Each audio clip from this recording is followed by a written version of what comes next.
time field is that which gives you inspiration. If you want to know whether the time field is really flowing through you or not, you can tell because you will be in a state of uplifting gratitude and positive emotion. It is a scientific fact that the more that your mind goes into that state of resonance, of positive attitude, of fearlessness, of courage, you are causing time to flow through you faster, which means you have the power of eternity at your fingertips, which means you are at the forefront of the human evolutionary process. But this is not something that only relies upon your ingenuity and your dedication to a spiritual path. It is something that is being done for you by forces that are very mysterious because they are much greater than what you would normally think of as your conscious mind. You want to talk about the monolith in 2001 and how mysterious that was. That's not even the beginning of what we're talking about now. This big stone slab shows up, and all of a sudden all those cavemen learn how to use tools, and they can kill each other now, and they become the dominant species. And then at the point where the movie goes into the present, the monolith shows up on the moon, and Commander David Bowman at the end of the movie ends up becoming the new Adam, the new species of humanity after he goes through a Stargate. There's a lot of things that are known on the inside, and this stuff is not a secret. It's not a secret even though it has been kept secret. It has been attempted to be kept secret. It is not secret. All of the information we need is already here, so that we can definitively understand that what's happening to the earth is a naturally occurring process. It is a sacred process motivated by forces of intelligence that would stagger the imagination. Back in the old days, you had a LAN system in which a computer was just a monitor and a typewriter. And you plugged it up to one central computer, and everybody's little dummy terminal, as it was called, was plugged into that one computer. On some level, each of us is the dummy terminal. We appear to be separate. We appear to be an identity that has an ego, that has a body, and we identify with the body. On some grander level, the body is merely a projection. It's like if you have a prism and light is going through the prism, and as it rotates you see these rainbows around the room. And each one of you is one of those rainbows. But would you say that those rainbows are each an individual generator of light? No. The light is generated by whatever is striking the prism. Those individual pieces of rainbow light are just the reflections of the one light that strikes the prism. If you want to really get into the esoteric science and understand what the ancient prophecies are telling us and why it's so relevant to what you're going to hear in this talk, try to vibe into the fact that the entire manifest universe, that matter and energy itself, is but reflections of this one singular light, that all visibility in the universe, everything we can measure, is a reflection into what we think is space and what we think is time. But when you start really understanding what time is, you realize you can go whatever direction you want, forwards, backwards, and sideways.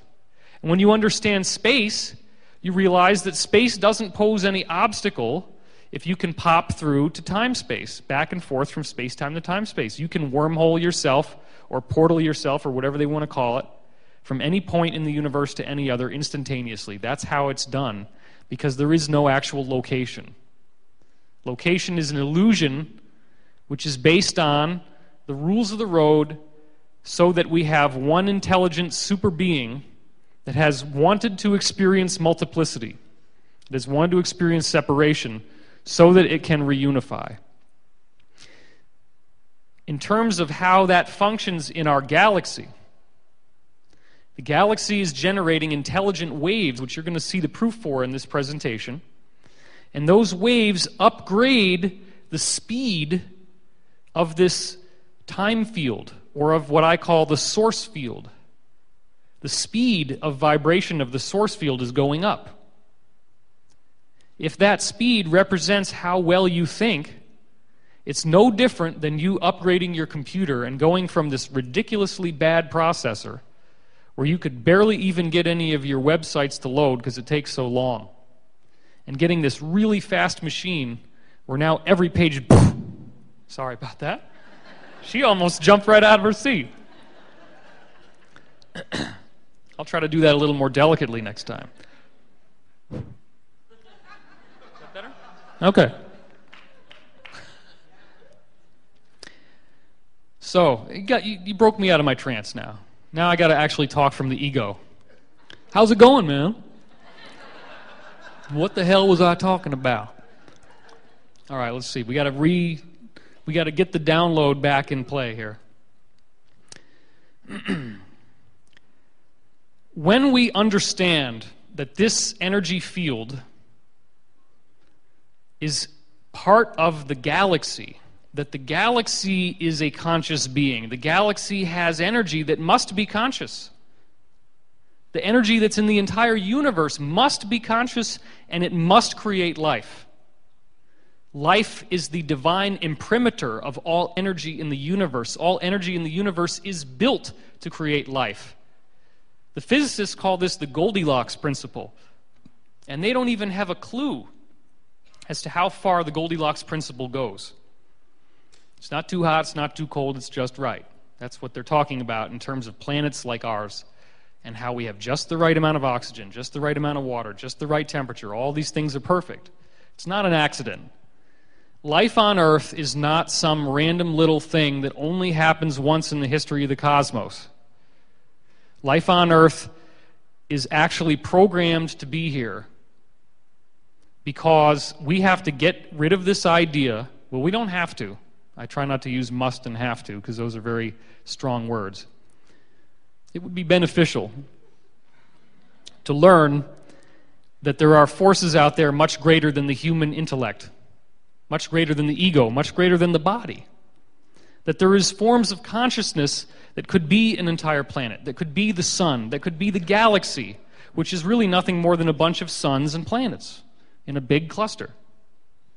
Well, we can prove that that's going on. So I'm going to start showing you some things here. The first criticism that anyone will have when you go into a 2012 discussion is they say, well, nothing's really that different. Everything's the same. We're pretty much doing the same thing now that we've always been doing. We get a little bit of progress here, a little bit of progress there, but nothing's going on right now. There's nothing unique or special about this time in history, and I beg to differ. This is a picture that you're going to see from the fires in Australia. You may not think of this, but koalas in the wild are actually quite dangerous. They'll claw you and scratch you, and they'll attack viciously to protect their home. But when it comes to these earth changes, this koala was more than willing to accept nourishment and love from a human, a wild koala. He's not scratching, he's not attacking. Now, this is the thing that people don't seem to understand.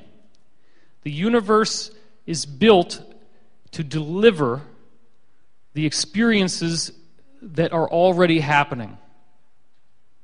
The universe is not a cosmic comforter that hands you a lollipop when you don't love yourself and says, oh, I'm going to just send you all these people who are going to love you because you don't love yourself, and oh, I'm sorry you don't love yourself. Let me send you loving people. Is that how it works? What happens to you when you don't love yourself? What does the universe send to you? Does it send you a lollipop? Hey, look at that. That person doesn't love themselves. That person doesn't have a high opinion of themselves. I have a puppet now. I can manipulate that puppet. I can make that person do what I want because they are too afraid